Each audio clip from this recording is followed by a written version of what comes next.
Hello everyone, ఇలాంటి videos మీకు ముందుగా కావాలి అనుకుంటే మా ఛానల్ని సబ్స్క్రైబ్ చేసుకుని పక్కనే ఉన్న బెల్ ఐకాన్ని క్లిక్ చేయండి. అప్కమింగ్ రివ్యూలోకి వెళ్ళిపోదాం. ఎపిసోడ్ స్టార్ట్ అవ్వగానే మనుని డిబిఎస్టి కాలేజ్లో వన్ ఆఫ్ ది బోర్డ్ డైరెక్టర్స్గా వసుధార అప్రూవ్ చేస్తుంది కదా. వసుధార క్యాబిన్లోకి వచ్చి తనకి తానే అసలు నా నోటితో నేను ఎందుకు తను డైరెక్టర్ అవ్వడానికి ఒప్పుకున్నాను అని కన్ఫ్యూజ్ అవుతూ ఉంటుంది. ఇటువైపు శైలేంద్ర కోపంతో రగిలిపోతూ ఉంటాడు. మనుతో మాట్లాడుతూ, నీకు డిబిఎస్టి కాలేజ్లో ఏం కావాలి? ఎండి సీట్ కావాలా లేకపోతే వసుధార కావాలా అని నోటికి వచ్చినట్టు మాట్లాడేసరికి ఇంకా మను అయితే శైలేంద్ర చెంప పగల కొడతాడు. ఇంకొకసారి ఇలాంటి పిచ్చి పిచ్చి మాటలు మాట్లాడితే మర్యాదగా ఉండదని గట్టిగా వార్నింగ్ ఇచ్చి మను అక్కడి నుండి వెళ్ళిపోతాడు. మను తనని కొట్టినందుకు, బోర్డ్ డైరెక్టర్ అయినందుకు శైలేంద్ర కోపంతో రగిలిపోతూ ఇంటికి వెళ్ళి బెల్ట్తో తనని తానే కొట్టుకుంటూ ఉంటాడు. దేవయాని కూడా శైలేంద్రని ఎంతలా కంట్రోల్ చేయాలన్నా కంట్రోల్ చేయలేకపోతూ ఉంటారు. ధరణి దేవయాని శైలేంద్రని కొట్టడం చూసి ఇంక రూమ్లోకి వచ్చి, అత్తయ్య మీరు ఏం చేస్తున్నారు అని చెప్పి నిలదీస్తుంది. ధరణి, నువ్వు వెళ్ళిపో అని అంటాడు శైలేంద్ర. ఏవండి, మీరు ఎందుకింత కోపంగా ఉన్నారు, ఎందుకింత స్ట్రెస్ ఫీల్ అవుతున్నారో నాకు అర్థం కావటం లేదు. కానీ నా దగ్గర ఒక ఆలోచన ఉంది. మీరు ఎప్పటిలా ప్రశాంతంగా ఉండాలి అన్నా, మీరు సంతోషంగా హాయిగా ఎలాంటి టెన్షన్స్ లేకుండా ఉండాలంటే నా దగ్గర ఒక మార్గం ఉంది అని అంటుంది ధరణి. వెంటనే శైలేంద్ర ధరణి దగ్గరికి వెళ్ళి, ఏంటది చెప్పు ధరణి, ఏంటా మార్గం అని అడుగుతాడు శైలేంద్ర. చెప్తే మీరు కోప్పడకూడదు. మీరు డిబిఎస్టి కాలేజ్పై ఎండి సీటుపై ఉన్న వ్యామోహాన్ని తగ్గించుకోవాలి, ఆశని వదులుకోవాలి. అప్పుడే మీరు చాలా ప్రశాంతంగా ఉండగలరు. మీరు అంత డబ్బులు సంపాదించారు, యుఎస్ నుండి ఇక్కడికి హుటాహుటిన వచ్చారు. ఆ డబ్బులేవో రౌడీలకి, కిడ్నాపర్లకి పెట్టే బదులు ఒక బిజినెస్ స్టార్ట్ చేసుంటే ఎంతో ఎత్తుకు ఎదిగేవారు. ఇప్పటికీ ఏమీ ఆలస్యమైంది లేదు. డిబిఎస్టి కాలేజ్ ఎండి సీటుపై ఆశలు వదులుకొని వేరే వైపు చూడండి, వేరే మార్గాన్ని ఆలోచించండి అని చెప్పి ధరణి అక్కడి నుండి వెళ్ళిపోతుంది. ఇంకా దేవయాని, నాన్న అసలు ఏమైంది నీకు అని అడుగుతుంది. ఆ మను కాలేజ్ డైరెక్టర్ అయ్యాడు మమ్మీ అని అంటాడు శైలేంద్ర. ఏంటి, మొన్న 50 కోట్లు అప్పు తీర్చాడన్నావు, వాడా? అసలు ఏంటి వాడు? ఎలాంటి సంబంధం లేకుండా ఎందుకు డిబిఎస్టి కాలేజ్కి ఇంత సహాయం చేస్తున్నాడు అని అడుగుతుంది దేవయాని. నాకు కూడా అదే అర్థం కావట్లేదు మమ్మీ అని ఫ్రస్ట్రేషన్తో ఉంటాడనమాట శైలేంద్ర. నాన్న ఒకసారి నేను వాడిని చూడాలనుకుంటున్నాను అని అంటారు. చూపిస్తాను అని ఫోన్లో మనో ఫోటోని చూపిస్తాడు శైలేంద్ర దేవయానికి. ఇంకా దేవయాని మనో ఫోటో చూసి అలా ఉండిపోతుంది. మోమ్ ఏమైంది, నీకు వీడు ముందే తెలుసా అని అడుగుతాడు. లేదు నాన్న, కానీ వీడిని చూస్తుంటే ఎక్కడో చూసినట్లు అనిపిస్తుంది, కొంచెం వీడు అని చెప్పి ఆలోచనలో పడుతుంది దేవయాని. ఎక్కడ చూసే అవకాశం లేదులే మమ్మీ, అయినా వీడు రాను కాలేజ్లో ఇంకేం చేస్తాడో నాకు భయం వేస్తుంది అని అంటాడు శైలేంద్ర. నువ్వేమీ భయపడద్దు నాన్న, వాడు తప్పు చేస్తున్నాడని, వాడు ఒక ఫ్రాడ్ లాంటి వాడని అందరి ముందు నిరూపించు. ఎల్లప్పుడూ వాళ్ళ టైం ఉండదు, మనకు కూడా టైం వస్తుంది. ఆ టైంలో వాడు చెడ్డవాడని, ఫ్రాడ్ అని నిరూపిస్తే వాడిని వసుధారానే బయటికి గెంటేస్తుంది అని అంటుంది దేవయాని. ఆ సమయం గురించి ఎదురు చూస్తాను మోమ్ అని చెప్పి ఇంకా ఆలోచనలో పడతాడు శైలేంద్ర. ఇది ఇలా ఉండగా నైట్ అవుతుంది. వసుధార తన రూమ్లో అటు ఇటు తిరుగుతూ మను తనతో మాట్లాడిన మాటల్నే గుర్తు చేసుకుంటూ ఉంటుంది. రిషి సార్ ఎల్లప్పుడూ మీతోనే ఉంటారు అని మీరు అంటున్నారు. నేను బోర్డ్ డైరెక్టర్గా ఉండడానికి ఒప్పుకున్నారంటే అది కూడా రిషి సార్ చెప్పినట్టే కదా అని ఇంకా అంటాడు కదా మను. ఆ మాటల్ని గుర్తు చేసుకుంటూ, అసలు ఎవరితను, ఇతను ఇంత పర్ఫెక్ట్గా మాట్లాడుతున్నారు, ఇతని మాటల్లో మళ్ళీ మనం తిరిగి మాట్లాడడానికి కూడా సమాధానం లేకుండా మాట్లాడుతున్నారు. నేను క్యాబిన్లోకి వచ్చి ఆలోచిస్తూ ఉన్నాను, అసలు ఎందుకలా చెప్పాను. తను డైరెక్టర్గా ఉండడం నాకు ఇష్టం లేకపోయినా నా నోటితోనే తను డైరెక్టర్గా ఉండొచ్చు అని చెప్పాను. అంటే రిషి సార్తే నాతో అలా చెప్పిస్తున్నారా? రిషి సారే నిజంగా అతన్ని బోర్డ్ డైరెక్టర్గా అప్రూవ్ చేశారా అని ఇంకా మను గురించి ఆలోచిస్తూ ఉంటుంది వసుధార. అప్పుడే ఇంకా మహేంద్ర వసుధార దగ్గరికి వస్తారు. అమ్మ వసుధార, ఏం ఆలోచిస్తున్నావమ్మా అని అడుగుతారు. మావయ్య, అసలు ఆ మను ఏ ఉద్దేశంతో అని అంటుంది వసుధార. చూడమ్మా వసుధార, నువ్వు ఇలాంటి సందిగ్ధంలో ఉంటావనే నేను నీ దగ్గరికి వచ్చాను. ఇంక నువ్వు ఎలాంటి ఆలోచనలు పెట్టుకోవద్దమ్మా. ఆ మను చూస్తే మంచి అబ్బాయిలాగే ఉన్నాడు. ఒకవేళ అతను ఎలాంటి చెడ్డ పనులు చేసినా తీసేసే అధికారం నీకు ఉంటుంది. కాబట్టి నువ్వు ఎలాంటి భయం పెట్టుకోవద్దు. ఆ మను మంచివాడో చెడ్డవాడో కొన్ని రోజుల తర్వాత మనకే తెలుస్తుంది. అయినా మనకంత సహాయం చేశాడు. మన కాలేజ్ డైరెక్టర్గా ఉంటే ఖచ్చితంగా కాలేజ్ని ముందుకు తీసుకువెళ్తాడని నేను అనుకుంటున్నాను. ఇదే మన అన్నయ్య నిర్ణయం కూడా కదా. అలాంటప్పుడు ఎందుకని ఇంకా నువ్వు ఆలోచిస్తున్నావు?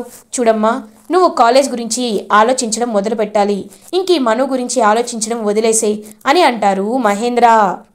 అవును మావయ్య, ఎంతైనా రిషి సార్ వచ్చేంతవరకే కదా. ఒక్కసారి రిషి సార్ వస్తే ఆ మను ఎలాంటి వాడో రిషి సార్ తెలుసుకుంటారు. రిషి సరే అతన్ని బోర్డ్ మెంబర్గా రిమూవ్ చేయడమో లేకపోతే కంటిన్యూ చేయడమో చేస్తారు. ఖచ్చితంగా చేస్తారు అని అక్కడి నుండి వెళ్ళిపోతుంది వసుధారా. మనసులో మహేంద్ర అనుకుంటారు, అమ్మా వసుధారా, నువ్వింకా రిషి జ్ఞాపకాల నుండి బయటపడటం లేదు. నీకు రిషి జ్ఞాపకాల నుండి బయటపడాలంటే ఏం చేయాలి అని చెప్పి ఆలోచిస్తూ ఉంటారు మహేంద్ర. ఇది ఇలా ఉండగా డిన్నర్ టైం అవుతుంది. ఇంకా ధరణి అందరికీ వడ్డిస్తూ ఉంటుంది. ఫణీంద్ర, దేవయాని, శైలేంద్ర వీళ్ళకి వడ్డిస్తూ ఉంటుంది. ఫణీంద్రతో దేవయాని మాట్లాడుతూ ఉంటుంది. ఏవండి, ఎవరో కొత్తగా బోర్డ్ డైరెక్టర్ అయ్యాడంట కదా. అయినా ఎందుకండి, మన కుటుంబ సభ్యులే బోర్డ్ మెంబర్స్గా ఉంటున్నారు. ఎవరో కొత్త వాడిని తీసుకురావడం అంత మంచిది కాదు కదా అని అంటుంది దేవయాని. చూడు దేవయాని, 24 గంటలు ఇంట్లో కూర్చుంటావు. నీకేం తెలుసు కాలేజ్ గురించి? అయినా ఎప్పుడు ఎలాంటి నిర్ణయం తీసుకోవాలో నాకు బాగా తెలుసు. మినిస్టర్ గారే అతన్ని బోర్డ్ డైరెక్టర్గా చేయమని రిక్వెస్ట్ చేశారు. అతను చూస్తే చాలా మంచివాళ్ళ ఉన్నారు. నీ కొడుకు యుఎస్ వెళ్ళి బాగా సంపాదించి వచ్చాడు, బాగా యుఎస్లో చదువుకొని అక్కడే బిజినెస్ చేసి వచ్చాడని గొప్పలు చెప్పుకుంటావుగా. మరి కాలేజ్కి 50 కోట్లు కష్టం వచ్చినప్పుడు వాడు ఎందుకు తీర్చలేకపోయాడు? చెప్పు దేవయాని అని అంటారు శైలేంద్ర గురించి ఫణీంద్ర. అంటే అది అప్పటికప్పుడు 50 కోట్లు ఎవరి దగ్గర ఉంటాయండి అయినా అని అంటుంది దేవయాని. చూసావా, సొంత కాలేజ్ గురించి కాపాడే విషయానికి వస్తే అప్పటికప్పుడు డబ్బులు అరేంజ్ చేయలేదని మీరు పక్కకి తప్పుకున్నారు. అతను వెంటనే వచ్చి చెక్కుపై సంతకం చేసి 50 కోట్లు ఇచ్చాడంట. అలాంటి వ్యక్తిని DBST కాలేజ్లో ఉండడం మన అదృష్టంగా భావించాలి. ఆ అబ్బాయి మంచివాడని అతని మొహంలోనే తెలిసిపోతుంది. ఇంకా ఈ విషయం గురించి వాడు చెప్పడం, నువ్వు నాకు చెప్పడం మానేస్తే మంచిది అని ఇంకా ఫణీంద్ర గట్టిగా మాట్లాడతారు దేవయాని శైలేంద్రతో. ఇది ఇలా ఉండగా మనుకి కూడా వాళ్ళ అమ్మమ్మ భోజనం వడ్డిస్తూ ఉంటుంది. మను, నువ్వు DBST కాలేజ్లో డైరెక్టర్ అయ్యావంట కదా అని అడుగుతుంది అనుపమ వాళ్ళ పెద్దమ్మ. ఓల్డీ, నీకు ఈ విషయం ఎవరు చెప్పారు అని అడుగుతాడు మను. ఇంకెవరు మీ అని అంటుంది. వద్దు, ఆపే, అర్థమైంది ఎవరు చెప్పారు అని అంటాడు మను. ఇంతకీ నువ్వు అక్కడికి వెళ్ళిన ఉద్దేశం ఏంటి అని అను అడిగినా నువ్వు చెప్పలేదంట కదా. కనీసం నాకైనా చెప్పు. ఆ కాలేజ్కి ఎందుకు వెళ్ళావు? ఎందుకు డైరెక్టర్ అవ్వాలని కోరుకున్నావు? నువ్వు ఏం చెయ్యాలనుకుంటున్నావు మను అని అడుగుతారు అనుపమ వాళ్ళ పెద్దమ్మ. చూడమ్మమ్మ, చిన్నప్పటి నుండి నాకు నువ్వు తప్ప వేరే ప్రపంచమే లేదు. అమ్మా నాన్న ఉన్నా సరే వాళ్ళకి దూరంగా, అమ్మ ప్రేమకి నాన్న పోషణకి దూరంగా పెరిగాను. కేవలం నువ్వు మాత్రమే అమ్మవై నాన్నవై నన్ను చిన్నప్పటి నుండి చూసుకున్నావు. అలాంటిది మా అమ్మా నాన్నల కోసం నేను చేయాలనుకోవడం తప్ప? అయినా DBST కాలేజ్ ఇప్పుడు కష్టాల్లో ఉంది. కష్టాల్లో ఉన్న దేన్నైనా ఆదుకోవడం మనిషిగా నా నైజం. కొన్ని లెక్కలు తేల్చాల్సిన పని ఖచ్చితంగా ఉంది. మా నాన్న ఎవరు అనే విషయాన్ని తెలుసుకోవాలనే నేను రంగంలోకి దిగాను. ఒక్కసారి తెలుసుకున్నాక, ఒక్కసారి నాకు DBST కాలేజ్ పరిస్థితులు అర్థమయ్యాక ఏం చేస్తున్నానో నీకే అర్థమవుతుంది. అంతవరకు నువ్వు ఈ ప్రశ్నలేమీ నన్ను అడగద్దు అని చెప్పి మను అక్కడి నుండి వెళ్ళిపోతాడు. మను, చిన్నప్పటి నుండి నిన్ను తల్లి దూరంగా ఉంచింది. అలా అని తనపై నువ్వు ద్వేషం పెంచుకోలేదు. ఒక్కసారి తను ఆపద అని చెప్పగానే వెంటనే వెళ్ళి వాళ్ళని కాపాడావు. నీ తండ్రిని కూడా వెతుక్కుంటూ వెళ్ళి అన్వేషిస్తున్నావు. ఖచ్చితంగా నువ్వు వెళ్ళే మార్గంలో నీకు అంతా మంచే కనిపిస్తుందని నేను మనస్ఫూర్తిగా కోరుకుంటున్నాను అని ఇంకా అనుపమ వాళ్ళ పెద్దమ్మ కూడా ఎవరికి ఎప్పుడు ఏది తెలియాలో అప్పుడే తెలుస్తుంది అని అనుకుంటూ ఇంకా తన రూమ్లోకి వెళ్ళిపోతారు. ఇది ఇలా ఉండగా మార్నింగ్ అవుతుంది. వసుధార కాలేజ్కి వస్తుంది. రాజీవ్ కూడా కాలేజ్ బయట నుండి కాలేజ్ని గమనిస్తూ ఉంటాడు. అయినా ఈ భయ్యాకి ఫోన్ చేస్తుంటే అసలు ఫోనే తీయటం లేదు. కాలేజ్లో ఏం జరుగుతుంది? ఆ రోజు వాడొచ్చాడంటే ఖచ్చితంగా నా వసుని కాపాడే ఉంటాడు. అయినా నేనిప్పుడు వసుని వదులుకొని వెళ్ళిపోవాలా? లేదు, నా ప్రాణం పోయినా నేను అది చేయలేను. ఇప్పుడు ఏం చేయాలి అని కాలేజ్లో తొంగి తొంగి చూస్తూ ఉంటాడు. అప్పుడే ఇంకా రాజీవ్ భుజంపై ఒక చేయి పడుతుంది. వెనక్కి తిరిగి చూడగానే అక్కడ మను ఉంటాడు. మనుని చూసి చాలా భయపడిపోతూ ఉంటాడనమాట. రాజీవ్, ఏంటి మళ్ళీ తన్ని తీసుకువెళ్ళడానికి వచ్చావా అని అడుగుతాడు మను. లేదు లేదు సార్, కాలేజ్లో అడ్మిషన్ కావాలి అని అబద్ధం చెప్తాడు రాజీవ్. చూడు, నీ వెధవ ఫేస్కి అబద్ధాలు అస్సలు సూట్ అవ్వలేదు. నువ్వు వసుధారా మేడంని మళ్ళీ నీ దారిలోకి తెచ్చుకోవాలనుకుంటున్నావని నాకు బాగా తెలుసు. నేను ఒక్కసారి వార్నింగ్ ఇస్తాను, రెండోసారి శాల్తీలు గల్లంతు చేస్తాను. నా గురించి నీకు పూర్తిగా తెలీదు. ఇంకొకసారి వసుధారా మేడం వైపు చూసినా, మాట్లాడాలని ప్రయత్నించినా, తన దరిదాపుల్లో వచ్చినా నీ ప్రాణం నీ చేతిలో ఉండదు. తనకి ఎవరు లేరని తనని తీసుకువెళ్ళిపోవచ్చని నువ్వనుకుంటున్నావేమో. వసుధారాని కాపాడడానికి ఈ మను అనే కంచె ఎప్పుడు తన చుట్టూ ఉంటుందనే విషయాన్ని నువ్వు గుర్తుపెట్టుకో. ఇంకొకసారి నిన్ను నేను చూస్తే అని అంటాడు మను. వద్దు వద్దు బాస్, నువ్వు చెప్పింది నాకు బాగా అర్థమైంది అని చెప్పి అక్కడి నుండి వెళ్ళిపోతాడు రాజీవ్. ఇంకా వెనక్కి తిరిగి చూడగానే అక్కడ వసుధార ఉంటుంది. మేడం, మీరేంటి ఇక్కడ అని అడుగుతాడు మను. ఇంకా వసుధార అదంతా గమనించి అక్కడి నుండి వెళ్ళిపోతుంది. ఇంకా మను కూడా సైలెంట్గా కాలేజ్ లోపలికి వెళ్ళిపోతాడు. ఎవరితను? నా ప్రాబ్లమ్స్ని ఇతనెందుకు సాల్వ్ చేయాలి? కాలేజ్ ప్రాబ్లమ్స్ని ఇతనెందుకు సాల్వ్ చేయాలి? ఇతను ఏం ఆశించిదంతా చేస్తున్నాడు అని క్యాబిన్లోకి వెళ్ళి అటు ఇటు తిరుగుతూ ఉంటుంది వసుధార. మేడం, లోపలికి రావచ్చా అని అడుగుతాడు. రండి అని అంటుంది వసుధార. మేడం, మీతో కాలేజ్ విషయాలు కొన్ని డిస్కస్ చేయాలి అని అంటాడు మను. చూడండి, ఇప్పుడే వచ్చిన మీకు అని అంటుంది వసుధార. మేడం, నేను చెప్పేది పూర్తిగా వినండి. మీతో మాత్రమే కాదు, బోర్డ్ మీటింగ్ని అరేంజ్ చేయమని చెప్పడానికే మీ దగ్గరికి వచ్చాను. సో నాకు ఒక ఐడియా ఉంది, దాన్ని ప్రపోజ్ చేయడానికి బోర్డ్ మీటింగ్ కావాలి. బోర్డ్ మీటింగ్ని అటెండ్ చేయమని చెప్పండి. ఎండీగా అది మీ బాధ్యత. డైరెక్టర్ ఏం చెప్పినా, ఎలాంటి సలహాలు ఇచ్చినా మీరు ఖచ్చితంగా తీసుకోవాలి అని ఇంకా వెళ్ళిపోతాడనమాట మను. ఇతని ఉద్దేశం ఏంటి అని చెప్పి ఇంక అనుకుంటూనే బోర్డ్ మీటింగ్ని అరేంజ్ చేస్తుంది వసుధార. ఇంకా మను బోర్డ్ మీటింగ్లో మాట్లాడుతూ ఉంటాడు. మిషన్ ఎడ్యుకేషన్ అనేది డీబీఎస్టీ కాలేజ్ ప్రాణం లాంటిది. డీబీఎస్టీ కాలేజ్ ఇంత ఎదిగిందంటే దానిలో 60% మిషన్ ఎడ్యుకేషన్ అనే కాన్సెప్ట్ పైన బేస్ చేసుకొని రిషి సార్ వాటిని ఇంప్లిమెంట్ చేసే విధానాలు బేస్ చేసుకుని ఎదిగింది. కాబట్టి మిషన్ ఎడ్యుకేషన్ని మళ్ళీ తిరిగి కంటిన్యూ చేయాలని నేను కోరుకుంటున్నాను. మిషన్ ఎడ్యుకేషన్లో ఒక కొత్త ఆలోచనని తీసుకురావాలని నేను అనుకుంటున్నాను. చాలామంది స్కూల్ స్టూడెంట్స్ అనేవారు కాలేజెస్కి, స్కూల్స్కి వెళ్ళాలి అని అనుకుంటుంటే పల్లెటూర్లలో గవర్నమెంట్ స్కూల్స్ అనేవి ఉంటూనే ఉంటాయి. కానీ 10th పాస్ అయిన స్టూడెంట్స్, లైక్ ఇప్పుడు యూనివర్సిటీస్లో చదువుతున్న స్టూడెంట్స్, వీళ్ళు ఖచ్చితంగా సిటీస్కే వెళ్ళాలి. సిటీస్లో మాత్రమే క్వాలిటీ ఎడ్యుకేషన్ దొరుకుతుంది అని అందరూ ఫీల్ అవుతూ ఉంటారు. అలాంటప్పుడు అలాంటి స్టూడెంట్స్కి మనం ఏదో ఒక సహాయం చేయాలి. 10th పాస్ అయిన స్టూడెంట్స్లో మనం కలెక్ట్ చేసి వాళ్ళ డీటెయిల్స్ తెలుసుకొని వాళ్ళకి ఫ్రీ ట్రాన్స్పోర్టేషన్ని మనం ప్రొవైడ్ చేయాలి. ఎక్కడి నుండైనా, ఎలాంటి మారుమూల పల్లెటూరు నుండైనా వాళ్ళు డైలీ మార్నింగ్ అండ్ ఈవినింగ్ ఫ్రీగా ట్రావెల్ చేసేటట్లు, కాలేజ్లో ఫ్రీగా చదువుకునేటట్లు, సిటీస్కి రావడానికి వాళ్ళు ఇబ్బంది పడకుండా, వాళ్ళ చదువుని మధ్యలోనే ఆపేయకుండా మనం ఇలాంటి వినూత్న నిర్ణయాన్ని తీసుకోవాలి అని అంటారు మను. ఇంకా అందరూ క్లాప్స్ కొడుతూ ఉంటారు. వసుధార కూడా ఇంకా పాజిటివ్గా చూస్తూ ఉంటుంది మను వైపు. కాబట్టి ఈ మిషన్ ఎడ్యుకేషన్లో ఫ్రీ ట్రాన్స్పోర్టేషన్ని ప్రొవైడ్ చేయడం అనేది నెససరీ అని నేను అనుకుంటున్నాను. నా ఐడియా. బోర్డ్ మెంబర్స్ అందరూ ఇంకా క్లాప్స్ కొడతారు.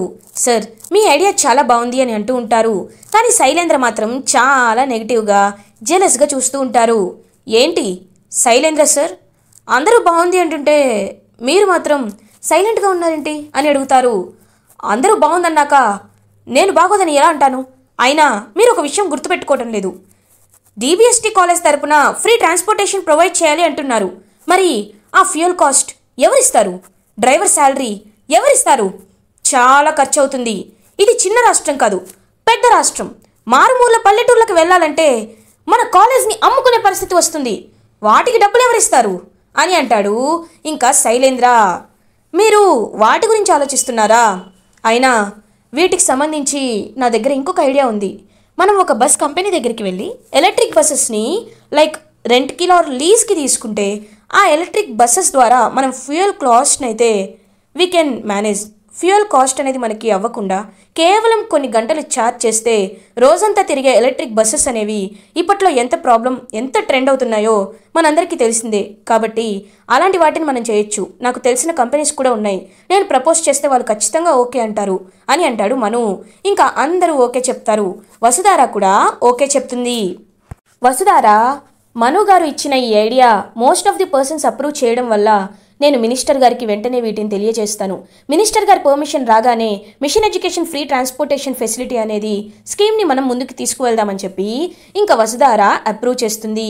ఇంకా అందరూ అక్కడి నుండి వెళ్ళిపోతారు. మను దగ్గరికి వస్తుంది వసుధార. మను గారు అని పిలుస్తుంది. చెప్పండి మేడం అని అంటారు మను. ముందు మీరు చెడ్డవారు అనుకున్నాను. ఏమీ ఆశించకుండా సహాయం చేస్తున్నారంటే మీరు మాకు ఏదైనా ప్రమాదాన్ని తలపెడతారేమో అని అనుకుంటున్నాను. కానీ మీరు మిషన్ ఎడ్యుకేషన్ గురించి ఇంత ఉన్నతంగా ఆలోచిస్తుంటే రిషి సరే మీ రూపంలో వచ్చారా అన్నట్లు అనిపిస్తుంది. మీరేమీ అనుకోకపోతే మీరు నాకు ఒక చిన్న సహాయం చేయగలరా అని అడుగుతుంది వసుధార. చెప్పండి మేడం, మీకోసం ఎలాంటి సహాయం చేయమంటారు అని అడుగుతాడు మను. రిషి సార్ కనిపించకుండా పోయారు. లోకమంతా రిషి సార్ చనిపోయారు అనుకున్నా నేను మాత్రం రిషి సార్ బ్రతికే ఉన్నారని భావిస్తున్నాను. ఎందుకంటే నా ఊపిరి ఉందంటే రిషి సార్ ఖచ్చితంగా ఎక్కడో చోట బ్రతికే ఉంటారు. కాబట్టి రిషి సార్ ఎక్కడున్నా వెతికి తీసుకుని రావాలి. రిషి సార్ని వెతికే ప్రయత్నంలో మీరు నాకు సహాయం చేస్తారా అని అడుగుతుంది వసుధార. ఇదంతా దూరం నుంచి అనుపమ గమనిస్తూ ఉంటుంది. ఇంకా వసుధార వైపు చూస్తూ మను, నేను ఒక్కసారి మాట ఇచ్చానంటే దాన్ని నెరవేర్చడానికి నా ప్రాణాన్నైనా పణంగా పెడతాను. ఇప్పుడు నేను మీకు మాటిస్తున్నాను. ఒకవేళ రిషి ఈ భూమి మీద బతికే ఉంటే, రిషి సార్ ఒకవేళ చనిపోకుండా ఉంటే ఎలా అయినా రిషి సార్ని వెతికి పట్టుకోవాలని, వెతికి DBST కాలేజ్కి తిరిగి తీసుకురావడానికి మీకు నేను సహాయం చేస్తానని మాటిస్తున్నాను అని మను అయితే ఇంకా వసుధారకి మాటిస్తాడు. వసుధార హ్యాపీగా ఫీల్ అవుతుంది. ఇటువైపు దూరం నుంచి శైలేంద్ర కూడా ఇదంతా గమనిస్తూ ఉంటాడు. ఖచ్చితంగా వీడు ఏదో ఉద్దేశంతోనే ఈ కాలేజ్లోకి అడుగుపెట్టాడు. వీడు ఏ ఉద్దేశంతో అడుగుపెట్టినా వసుధారకి వీడు అన్ని విధాలా సపోర్ట్ ఇస్తున్నాడు. వసుధారపై కనీసం ఈగ కూడా వాళ్ళనివ్వటం లేదు. ఖచ్చితంగా దీన్ని అడ్వాంటేజ్గా తీసుకోవాలి. వీడిపై వసుధారపై పుకార్లు పుట్టించాలి. అప్పుడే DBST కాలేజ్ నుండి వసుధారాన్ని వీణ్ణి శాశ్వతంగా దూరం చేయొచ్చు అని ఒక ఈవిల్ ప్లాన్ని వేస్తూ ఉంటాడు శైలేంద్ర. ఇలా ఎపిసోడ్ ఎండ్ అవుతుంది. ఫర్దర్ ఎపిసోడ్ రివ్యూస్ ముందుగా మీకు కావాలి అనుకుంటే మా ఛానల్ని సబ్స్క్రైబ్ చేసుకోండి. Thanks for watching.